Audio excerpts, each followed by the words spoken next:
What is going on, ProGuides family? It's your host, Sergeant Frost, and today we'll be bringing you an all-inclusive guide on the newest agent, Fade. Fade is an agent themed all around fear, and certainly if you play her right, you'll be able to strike it deep into the hearts of your enemies. So in order to get you up to speed with the newest rank meta, give you a good idea on how Fade is played, and how to play against her, make sure to watch till the end. Remember to like and subscribe, and now let's get right into it. So before anything else, let's give a rundown of her abilities. The first, of course, being her signature Haunt. Haunt is her E ability, and it allows her to throw up a Haunting Watcher which will either drop down after some time, or it can earlier if you reuse the ability. Once it lands, it'll look around for 0.825 seconds, after which it'll spot and highlight any players it sees. It can be shot by a single bullet just like a Sova Dart, but unlike a Sova Dart, it'll not only ping, but instead it'll just give you straight up wall hacks as long as the eye remains alive. It lasts for up to 2 seconds, and it'll even mark players it sees, activating a terror trail that leads from the eye to where the players are positioned. And unlike the eye, that mark lasts a while, namely 12 full seconds. As a cool bonus, Fade even calls out how many players she has marked, just in case you did not immediately realize how many players you lit up. As Fade is an initiator, her signature also refreshes, and in her case that's after 40 seconds, meaning that using this one early to get some info is never a terrible idea. Oh, and by the way guys, if even after this guide you're still struggling with Fade, or even just want to learn how to most effectively improve your agent pool in general, make sure to check out ProGuides.com, as there you'll be able to get access to some of the most insane guides made by your favorite pros like Tens and Scream. We have a guide specifically dedicated to mastering an agent, and we even give you access to Radiant and Immortal level coaches that can help you one-on-one, in order to give you the quickest results. The link is in the description below, and now let's get back into the guide. Her C or Prowler somewhat resembles one of the individual Seekers when Skye uses her ultimate. They have 100 HP, just 50 less than regular Seekers, and they move at a similar speed. But in the case of Fade, they are initially controlled by the user, at least until it spots an enemy or enemy trail, as once it does, it'll increase the speed dramatically and short sight them on hit for 3.5 seconds. She can buy 2 Prowlers per round, and they cost 250 credits each. When it comes to using them, they're of course great for clearing out some close corners. Their only weakness is that they don't travel very far, so using them to clear something like Hookah or Bind or Garden on the same map is a perfect use. However, that doesn't mean that they can't be used on people that are far away at all, as if you have players marked and thus have a trail available, you can use it to have these little Prowlers shoot towards your enemies at crazy speeds. Just remember that if you manage to hit an enemy with one, Fade will call that out, and they'll be short-sighted for 3.5 seconds, which is almost twice as long as an Omen's Paranoia to give you a comparison. Her Q ability Seize is one that perhaps is the most unique in her kit. It's deployed similarly to her Haunting Watcher, as you throw it in the air and wait for it to fall, or reuse it earlier to make it drop sooner. On landing, it'll create a circle, which will trap enemies inside. Enemies held in place will then also decay 75 HP, which will restore over 5 seconds, and they'll be deafened. The zone will last for 4.5 seconds, meaning that for that duration, players will not be able to escape. Fade can use this ability once per round, and it'll cost 200 credits. Then we have her ultimate, Nightfall, in a way that resembles a Breach ultimate, except instead of stunning players, it trails and deafens them for 12 seconds, and it'll even decay them for 75 HP, which will be restored over not 5 but also 12 seconds. And it'll even tell Fade how many players she has hit with her ultimate, both through a sound cue on hit as well as a voice line after the ultimate finishes. So basically, her ultimate is a great tool that'll give up enemy positions, how many enemies there are, and even debuff them quite significantly. Luckily also, unlike Breach again, you can't hit your teammates with any of the utility including your ultimate, so you don't have to worry about stunning, blinding, or deafening any of them. Her ultimate costs 7 orbs, so it's not super cheap, but certainly not too costly either. Alright, so now that we have a pretty good idea of what each ability does, what do you think of her kit? Personally, I think her kit is good, certainly quite unique and also very fun to play. I'm not entirely sure if she'll be able to solo Initiator, at least on some maps like Ascent and Breeze, but with some tips we'll be going into later, she'll be certainly strong on almost every map. But what do you guys think? Make sure to comment down below. And now let's continue on with some of our tips. So first, to get you an idea of what her playstyle would look like, Fade is a bit of a Sova Skye hybrid. She has some of Skye's explosiveness and effectiveness at close range, while also offering more pure info-based abilities that made Sova stand out as such an important and powerful agent in the meta for so long. This makes her a great little aggressive agent that can be used both for great info and also raw combat. At first glance, one could argue that Sova's Recon Dart is a lot better and more consistent than Fade's Haunt or Eye, as on paper it's pretty obvious, and it's always at the exact same height. But that's where you'd be wrong.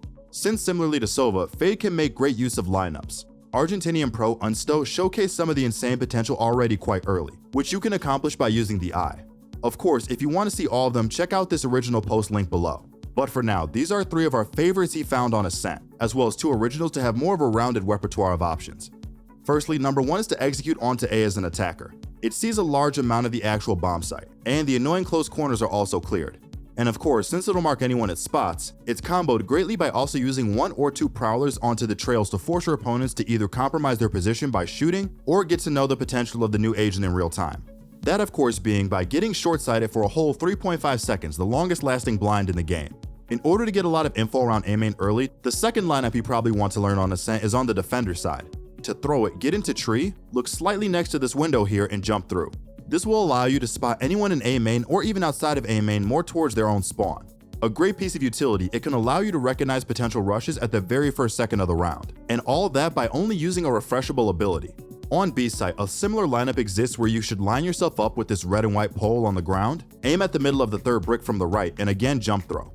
That way you'll be able to spot anyone standing outside B, even if they're perhaps trying to go mid. And so, it gives you a lot of info of where your enemies are going. Of course, since we can't leave you without a haunt lineup to attack B, we also created one ourselves. To throw it, line yourself up with the edge of the box like here. Aim at the middle of this circular smudge on the wall and once more jump throw.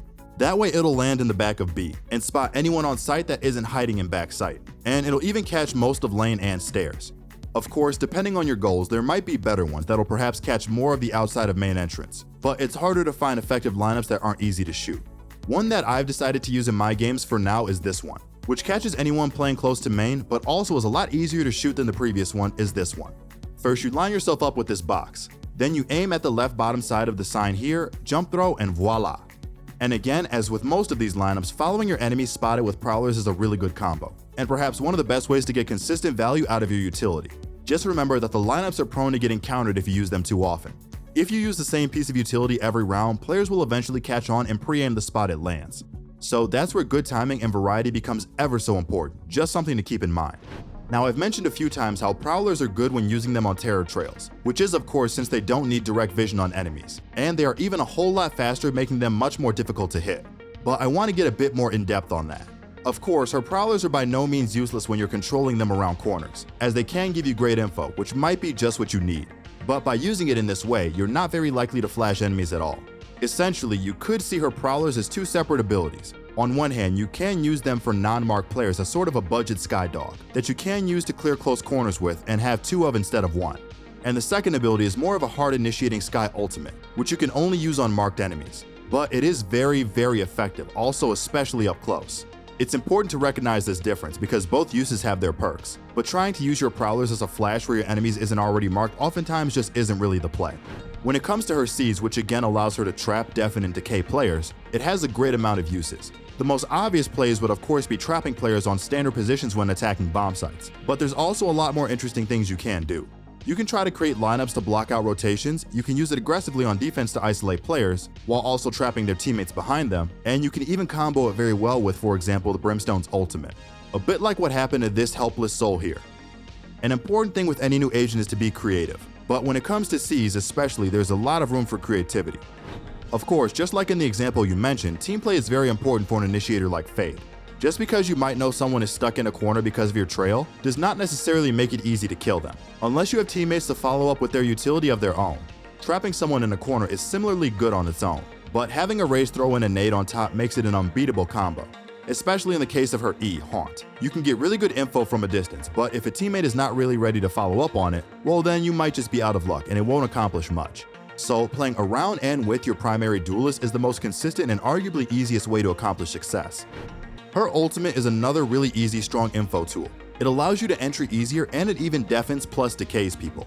On retakes and site takes, using it is pretty straightforward. You can just use it like you would a breach ultimate. See how many players you hit, send in a couple of prowlers, and you have a great site execute, while everyone on the enemy team is sitting somewhere around half HP or perhaps even lower.